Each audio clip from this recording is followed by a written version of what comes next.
Hi, my name is Giselle Woods, and this is my speech. In 2005, there were 6,464,750,000 people in the world. And out of all those numbers, 3 to 5 million people from 105 countries ended up watching the show that debuted that year, Avatar The Last Airbender. Avatar The Last Airbender every year always makes the list as one of the best series ever aired on Nickelodeon, and that reason is simply because it has a long withstanding effect on those who have watched it. To those who have never had the pleasure of watching The Last Airbender, essentially, it is a story built around the alternative world divided into 4 nations, all named and characterized by the elements: earth, air, fire, and water, all populated by civilians and other people who sometimes have the ability to control the elements, known as benders. However, there is only one person who has the capability to master and bend all 4 elements, chosen to restore balance in the world, and they are known as the Avatar. In this series, Avatar centers around a 12-year-old monk boy named Aang who has recently been awoken from a 100-year sleep by 2 young Water Tribe siblings, Katara and Sokka, only to realize that Aang is not only the Avatar, but the last living airbender. Together, the 3 must reunite the 4 nations and help Avatar Aang master all 4 elements and restore balance to the world against the aggressive Fire Nation who has incited a century-long war by sweeping across the globe, conquering, killing, and destroying. The show was produced by Michael Dante DiMartino and Brian Konietzko, who decided to base Avatar on the cultures, characterizations, and philosophies of Asia, including Inuit, China, Tibet, and Japan. Along with this inspiration, the martial arts style of bending, the elements in the show come from real-life kung fu disciplines such as Hung Gar, Ba Guam, Tai Chi, and Northern Shaolin fighting style, which were used to animate the action sequence in the show. Now, I'm sure you're asking me, Giselle, why does an animated kids show produced 15 years ago even matter? I've asked myself the same question when I saw that in 2020, Avatar The Last Airbender was the most watched show on Netflix, despite being produced in 2005. People simply can't get enough of it. It has the same fan appeal and audience dedication as Harry Potter or Star Wars. However, where Avatar differs itself from these classic series, it's in its values taught and still teaches to children. Spoilers up ahead, by the way. Beyond the diverse and multi-layered cast the audience meets throughout the journey of the show, different benders and non-benders from all the 4 elemental nations, one of the main focuses obviously centers on the protagonist Aang and his antagonist, Zuko, Prince of the Fire Nation, Azula, his sister, Princess of the Fire Nation, and their tyrant father, Fire Lord Ozai. The relationship and stark contrast in development between Aang and fan favorite Prince Zuko is at the forefront of Avatar, and for good reason. Aang, as previously mentioned, comes from the Air Nomad tribe that was wiped out in a mass genocide by the Fire Nation. Aang continuously, throughout the series, carries his childish, goofy, calm demeanor, despite being thrust in a position of heavy responsibility and duty to defend Fire Lord Ozai, the ruler of a nation who wiped out his people mercilessly. The Last Airbender does not shy away from this atrocity, fully showing in an episode Aang returning to his old, destroyed home in Southern Air Temple, coming across his beloved mentor, Monk Gyatso, a skeletal corpse of his old members slain by the Fire Nation soldiers against a wall. Initially, this kind of anger and devastation is worked into a story to fuel the protagonist into revenge, into wanting to find justice for their loved ones, much like many of the other characters Aang befriends. However, Aang is not like this. One of the most important and fascinating aspects of Aang's characterization is his ability for empathy, peace, and kindness. It is an old trope to have a young, brave character thrust into greatness, having to fulfill their duty of defeating the bad guy and saving the day, such as Harry Potter from the Harry Potter series, or even Percy Jackson from Percy Jackson the Olympian series. Yet, Aang never fully allows himself to be bogged down by cynicism or revengeful bitterness. Aang chooses to look into the good of people and rejects the idea of killing or violence, true to the Buddhist and Taoist ideas of his monk upbringing. Even when seeing the people he loves in danger, even when pressured and yelled at by his friends, the broken people within the nation he meets, or his previous avatars he's able to consult with who ask him to kill the final antagonist, Fire Lord Ozai, to use that great power to wipe everything out and to kill, he does not.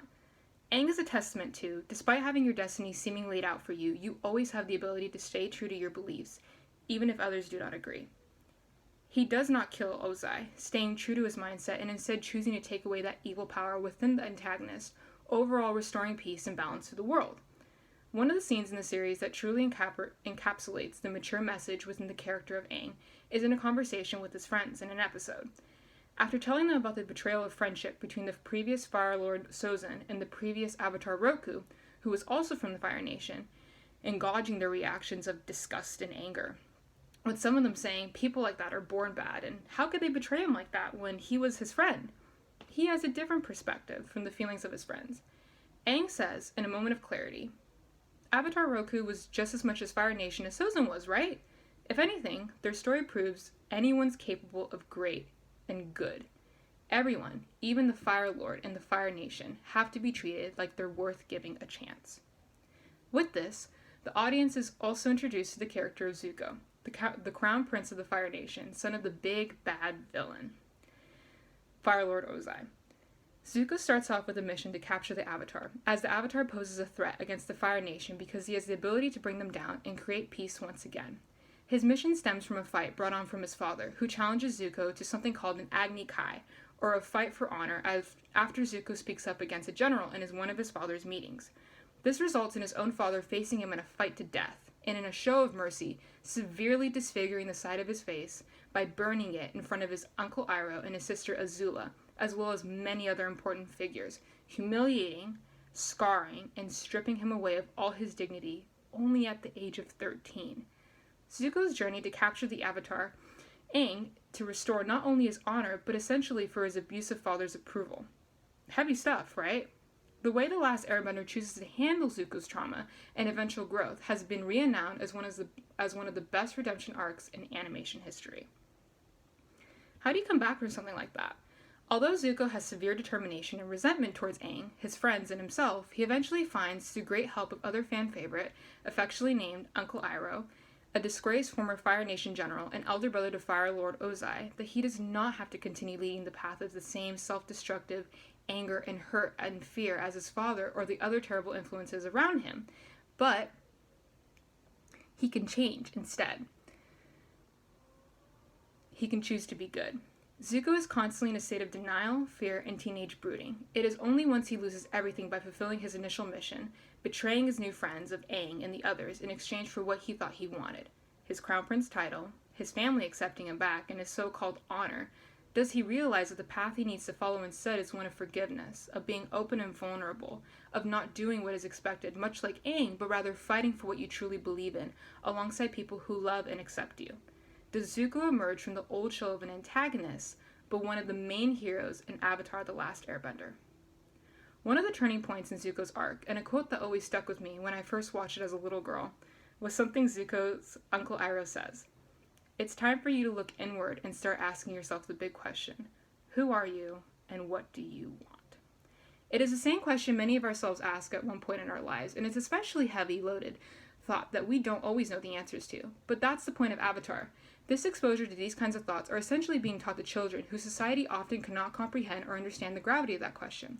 Avatar: The Last Airbender plants the seeds of these themes in children because they know that as these kids grow up, they will constantly ask themselves as a teenager. This is why the show tops Nickelodeon's list and keeps people coming back for more. I wanted to look deeper into the impact of the shows I know had great influence over me in my childhood, and the reason I chose Avatar: The Last Airbender was because I felt, out of many of the other series I was exposed to growing up, it had one of the most positive impacts on my psyche. I read an article written by Mark Walsh, an experienced teacher, registered nurse, and best-selling author of Health and Social Care, nursing and social science textbooks for students and tutors, called Hero Worship. While I admit the article is in fact not about Avatar: The Last Airbender, but instead the Power Rangers, both are television series with the focus of the audience being towards children. Much of the article explained Walsh's research on the effects of television, most specifically the age-old argument about how violence and action can influence kids for the worst. There was a section that stood out to me called Coping Mechanisms. In this part of the article, Mark references back to Anne Haas Dyson, a study of how an elementary school teacher at San Francisco-based kindergarten through 3rd grade handled her students' interest in shows like Ninja Turtles and X-Men. I wanted to emphasize that Avatar: The Last Airbender does not contain the same dynamic many of these shows represent. However, they all serve the same purpose, influencing children to broaden their views simply because they are being exposed to television and media. In Professor Dyson's study, the teacher asked her students to participate in a daily writing activity called Author's Theater, where the students could act out and write their favorite stories they knew. Evidently, the Ninja Turtles and X-Men soon were the most popular. What Dyson found interesting, however, was initially boys wrote more superhero stories than their fellow female classmates inspired by these TV shows. But eventually, girls joined because they wanted acting parts in the boys' stories. This is one of the most important aspects of Dyson's study because, in her words, the study shows how the children eventually learned to break down the gender and racial stereotypes that she saw in the television programs. The girls were able to play the parts of the Ninja Turtles in the Author's Theater, for example, even though all the characters were male on the TV version. This is similar to one of the themes within Avatar The Last Airbender, where Uncle Iroh states to Zuko that it is important to draw wisdom from many different places. If we take from only one place, it becomes rigid and stale. Understanding others, the elements, and the other nations will help you become whole. It is the combination of the four elements in one person that makes the Avatar so powerful. In the same way the children in the study were able to coexist despite initial gender boundaries drawn, Avatar holds the same message that by keeping a narrow mindset, you limit yourself to the possibilities that can be far more fulfilling and enjoyable. By having children absorb media that they would perhaps otherwise not see in their homes or surroundings, they are exposed to a diverse and broad world of unique mindsets that they can carry into the real world and even bring upon their fellow peers. While this seems obvious and even expected, as well as we all have been at some point influenced by some sort of media throughout our lives, this one study emphasizes, as Walsh quotes Professor Dyson at the end of his article, Power Rangers is shoddily put together, and it's clearly aiming at very stereotypical values. But it makes sense to help children cope with this. How I choose to interpret the section of coping mechanisms is the same way I process Avatar The Last Airbender. I didn't watch a television series on some animated characters. I related to their stories. I learned their lessons as they went through their journeys. I was taught by Aang, Zuko, Uncle Iroh, Katara, and all the others to help handle the obstacles in my life, similar to theirs the way they did, thankfully in a positive and thoughtful way. Similar to the children in the study who were able to overcome the gender stereotypes presented with action heroes being male-dominated, I took the media that was presented to me and included that as part of my own characterization as I grew up. As I stated before, many of the themes and messages shown in children's television series, specifically Avatar The Last Airbender, can impact a child's mindset and memories. The themes of Zuko, Aang, and the others taught me and 5 million other people in 105 other countries that ultimately accepting and understanding others different than you, learning from them, and all the while making yourself a better person with people who care about you from a young age is such a positive and fulfilling experience that I am grateful to have watched. Although that sounds cheesy, I fully advocate for shows similar to The Last Airbender in hopes that they bring messages I experience because overall, they don't just create a more colorful, kinder, and fun-filled childhood, but influence a person to create that kind of world in the future. Thank you.